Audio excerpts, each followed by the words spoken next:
Hey guys, this is Bruce, and welcome to ConvoCourses podcast. It's going to be a short one. I'm going to answer one question as I've been doing throughout the week. So, what I'm going to do here, well, before I start, you guys should know that this conversation continues to go. Whether you're looking for free templates, for resumes, even free courses, go to convocourses.net and you'll find what you need. Without further ado, let's get right into this. Now, I wanted to talk about one question. I'm going to answer this live. I'm not going to do the chat just now. Just stay tuned. I'll be doing the chat sometime this week. But right now, I just want to focus on one question, and that's this one right here. It's the first time I am reading this through. I just kind of skimmed through it. But it says I'm active duty, a 6.8W MOS, I believe, in the Army. Thinking of reclassing to a 17C MOS. Currently only have a plus, a network plus. I'm burned out of this MOS. Maybe it's just peacetime boredom. And I have a year left on my contract, and it's time to move away and make a move for the private sector. Then I get out. Okay, when I get out. And so this person's in the military, they're about to get out. My question is, should I just get a CEH, a CISSP, a CCNA, etc., on my own or reclass? And then it says read more. Let me see. Note, I joined late. I'm familiar with. Okay, so he's familiar with the civilian world. So first of all, let me see what MOS we're talking about here, because I really don't know the MOSs. I'm just going to do a quick search. I hope this doesn't come up with anything crazy. MOS in the Army. It's a combat medic. Okay, combat medic, and he wants to thinking about reclassing to a 17 Charlie, which I imagine has something to do with IT. Let's just see real quick. I think somebody else asked me this question before. Cyber operations specialist. Okay. So great question. So he wants to go from a combat medic to a cyber operations specialist. So I've got some stuff to say about this one. They are tasked with safeguarding Army intelligence and information. They safeguard information by protecting digital data, maintaining security, firewalls, introducing new cybersecurity security. Okay. All right. So my advice, if you're changing, if you really in any MOS and you're transitioning to, if you're thinking about it, I would say depends on what you're trying to do. So if you wouldn't mind staying in the military, and this goes for any branch of the military. If this is you, if you're reclassing from one MOS to another, if you're cross training in the Air Force, so we called it cross training from one to another. This is exactly what I did when I was in the Air Force. I was a 3P OX1, which was a security. I was a security guard. I was a security guard, and we switched to law enforcement or whatever. But then I cross-trained or reclassed into a 3 Charlie, 3COX1, which it was a cybersecurity operator at the time. We call it computer operator. So my experience with that was that I didn't mind staying in the military for a few more years. And if this is you, that's the best way to go. The best way to go, if you can stomach it, is staying in the military long enough to get not only, because here's the thing, not only will they pay for your certification and a degree before you get out, a degree in IT of some sort. It can be in information systems, information security. It could be in, hell, you could do computer science, you could do whatever, AI, whatever you're going to do, but the military will actually pay for it. Not only will they pay for that, but all your certifications will be paid for. Sometimes they even send you to boot camps. I mean, it's crazy how much money they're going to spend on you to get you fully trained. And it depends on, there's different things within that MOS, if it's anything like the Air Force. So 17 Charlie is like one thing, but you can end up doing databases, you can end up doing help desk, you can end up doing networking or whatever. But while you're going through whatever class, whatever specialization they're going to put you in,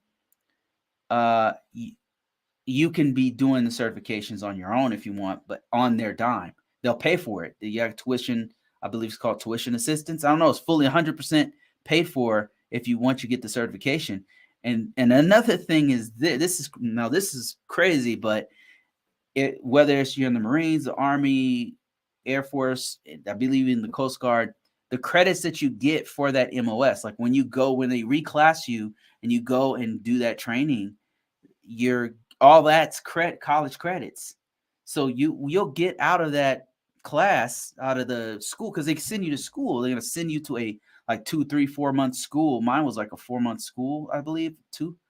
Was it 4 months or 2 months? I can't remember. It was a long time ago. But after that school was done, man, I had all these college credits. So you're going to have like almost a whole associate's degree when you get out of that class, and then all the other training that they might send you to, depending on what specialization you do in that MOS. So when you get out, you can have a degree. I mean, it's up to you to finish that degree, but you'll be way closer to associate's or even a bachelor's degree if you continue your learning. So you can have a degree when you get out. You have several certifications that's paid for by them, and experience. That's the biggest thing of all, experience. And I would say stay in. In your case, I would say stay in, and here's why. Just getting a certification is not enough. And even if you had a degree, you can get in. I'm not saying you can't get a job when you get out, in that classification with even just your A+ certification. You could do it, but it's hard to get it without experience. I'm not saying it's impossible, but it's difficult. And you're going to have to start from the bottom in the civilian sector. If you're ready for that, getting out of the military and then going and starting at the bottom with a field tech job or a help desk job or and there's nothing wrong with that, but it's just you're going to start with a low pay, and then you have to build yourself up. Now, don't get me wrong. After about, I don't know, probably 8 months to a year of working that low level job that doesn't pay as much, you'll be able to level up quickly. Now, that's you do have military, so that's actually a plus, even with being a medic or whatever. Even with that, that's helpful because you probably have some sort of a clearance, and that's super helpful, especially on the East Coast. And then you can also try to get some experience while you're inside. Like, I'm not sure, like there might be some things you can do on the inside as a combat medic before you get out to get a little bit of experience, such as I believe there might be some things on the base you could probably volunteer for to get to start to get your hands dirty and get some experience. So you might, and off the top of my head, I just can't think of anything that you would be able to do. But if you did do reclass, which is what I would recommend you do, once you got out, like in 3-4 years, you have 3-4 years of experience, you have a certification, you have a degree, like get yourself really ready. If you did it for 3-4 years, man, you get out, and I'm telling you, people will be throwing jobs at you. Like, if you do it right, this is exactly what I did, and it really worked. And I got out. I had certifications, I had degrees, I had experience, more experience than most people in the IT field. So that's what I would highly recommend you do. If you're already in the military, already know the deal. Cross train. There's just so many more benefits. If you get out, it's such a struggle on the outside. Now, I'm preaching to the choir. I know if you've already been out there, you know how it is.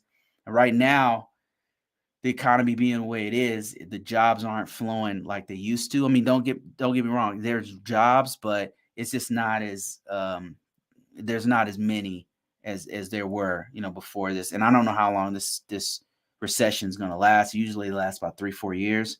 So that's perfect. Like, you stay in the military, get your training, get your degree, get out, boom, the economy's back, or at least normal.